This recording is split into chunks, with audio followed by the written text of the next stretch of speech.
phobia that you wish you could overcome? Today, we're going to show you exactly how. We're taking a look at how Lisa's phobia is holding her back. Since I was a very young girl, I've been afraid of elevators. They terrify me. Getting into one, I feel as though my heart starts to race. It's just the whole idea of getting into a small little box that feels so confined in there. My biggest fear is, what if I get stuck? Just want the elevator doors to open, and each second feels like an eternity. And then when it finally does, I feel like this big, great sense of relief come over me. I avoid taking the elevator at all costs. When I stay at hotels, I always must be on the first floor or the ground level. And if by any chance it's on like the second or third floor, then I have to take the steps. Even when I'm in the mall, I always look for the escalator. In this day and age, you really can't travel without going on an elevator, so I would give anything to conquer my fear of elevators. Joining me is psychologist Dr. Todd Farchione. He's the director of the Boston University Program for Panic Disorder and Phobias. Lisa's hilarious with that elevator phobia of yours. How's this changed your life? How's it held you back? Well, it kind of just limits me to, not being able to travel as much and stay at the hotels that my children and my husband want to stay at, with beautiful views. And I'm always looking for the level of the ground floor, and it's kind of not fair to them as well. They have to put up with it, so. What do you feel inside your body when you have the fear of the elevator? Well, my heart begins to beat and race a little bit, and my knees kind of get weak, and I just feel that feeling like like I want to pass out sometimes. And are you gonna make it happen today? Time for change? Yeah, I want to confront it. I do want to confront it and conquer it. So Todd starts out for everybody, whether you have an elevator phobia or something else you're worried about, something that's frightening you, what should we do to start the process? Public speaking, bridges, there's so many ones that I've heard from the audience about. Right. Well, in confronting the thing that we're afraid of, one of the first steps in overcoming a phobia or a fear would be to change the way that we respond to the thing that we're afraid of.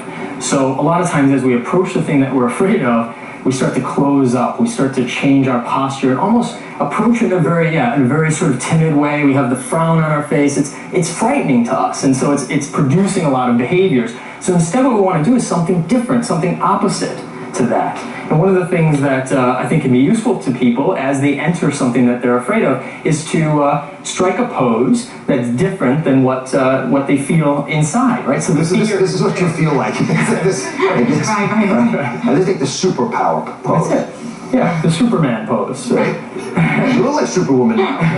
And then deep breathing also, because I know we all I shallow breath. You probably do too. Yes, I don't breathe at all. I pray a lot. Right. So we want to eliminate those types of behaviors. And a lot of times people hold their breath, which causes a lot of the physical symptoms that they're experiencing, where they take deep breaths, big breaths, and they're hyperventilating essentially. So instead, we want to try to calm the breathing a little bit, be okay with the fear, but behaviorally, we want to change the way that we respond. Pump the chest out, go into it with a smile on our face, because this thing is not really dangerous, and the behaviors have to reflect that. Right. Okay? How do you challenge those fearful thoughts? The thoughts that Lisa mentioned, all the ones that many of us have had, will it fall, will I get stuck, all those things that could happen. Right, well, I think there's a few questions you can ask yourself. First, you can say, what evidence do I have for the thing that I'm fearing or the fearful thought that I have, right? So what evidence do you have that you're going to get stuck in the elevator, okay, right? And then the other questions you can ask is, what's the worst that's going to happen, or what's the outcome that I'm most afraid of, and could I manage that? How could I cope with that? Okay? Yeah. Are you ready to take that first step? You don't have to even go down in it. I'm asking you to put a step on the elevator. If you come with me, Dr. Rose. Of course I'll come with you. My eye is right through here. And as we do this, be bold, be strong. Superwoman. It's important. But are you feeling any of those?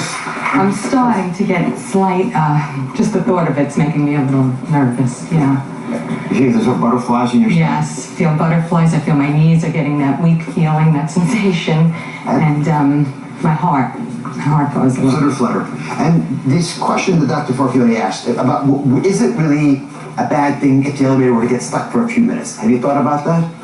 No, I haven't really thought of it, because I try to avoid that thought, even though that's the biggest thought, is that it's getting stuck, but... All right, come around here. Okay. So, Here we are at the elevator. Okay. It's a pretty big elevator. Okay. And all I'm going to ask you to do is take a step back onto that ledge. But yeah, I promise you won't move. Oh boy. Okay. Todd, you can join us. That's great, yeah. No, that's perfect. It's a good place to stop for a second. So walk us through Right. what you think would be an appropriate next step. So we got to challenge those assumptions. Yes. So we can try to challenge that a little bit. You said one of the primary fears that you have is that the elevator will get stuck. Right. Right. What reason do you have to believe that the elevator is going to get stuck? What evidence do you have to suggest that it's going to get stuck? Well, when I was a little child with my mom, I actually did get stuck on an elevator. So How long were you stuck for?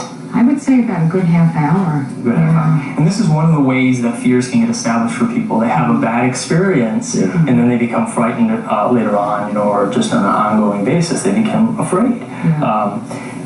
So, okay. How long was it? I'm sorry. About a half hour. Half hour. Okay. And then what happened? And I just remember people around me, at that time, the fear didn't develop inside of me, but I just remember looking at the expressions of all the adults around me, including my mom, who was like my hero, and seeing the way they all were so afraid and so panic-stricken, and that just left such an impression upon me. Yeah. There's the bad experience right there. You can see it coming up. I can see it welling. I think about this. I say, as adults, if you're in an elevator for half an hour, besides losing a half hour of time, you didn't go in any way into danger. No, I really didn't. No. So thinking about that, you should take a little further step into the elevator. I promise not going to move till you tell me to. Okay. All right. You have your stethoscope handy? Everything's handy for you. All right. Okay. Now, what would I need to do to make you comfortable if I were to actually just press this button and take us just one flight inside the elevator? Boy, that might be a bit too much. I don't know. I'm not going to force you. You have to drive this. You have to actually want this to happen so much that it overwhelms the fear you have. Whether it's irrational or not doesn't frankly matter. Well, I think you'll agree with me that half an hour in an elevator wouldn't be the worst case scenario. There's lots of worse things that happen every day. Okay, all right. The thing is, you did manage. You coped with it at the time, and you would cope with it again. Thinking of it that way, I think I can try. I feel your hands trembling. Come on back. Let's step into the elevator. We get safely away from the doors. Okay. All right. Okay. So, with your permission, I'm gonna hit that button. Okay. Okay. And you're staying with. I'm promise you, I'm not going anywhere. We're only one flight. Okay. One flight. All right. Okay. Here goes. Okay, thank you. There we are. Now the door's closing. I know that's scary. The door's closing. I know that was a big step. You feel it's moving. It's pretty even. It's pretty. It's okay. Deep breath. Come on out. Come on out. You don't want to close again. One flight's enough. Oh my. Doesn't that feel so free? Feels free. I feel free. God bless you. God bless you. Thank you, Todd. I love all the work you do. Thank you. Thank you very I much. hope it's helpful, folks. Simple steps. Get past those fears. Embrace them. Yes. And you'll find so much freedom on the other side. We'll be right back.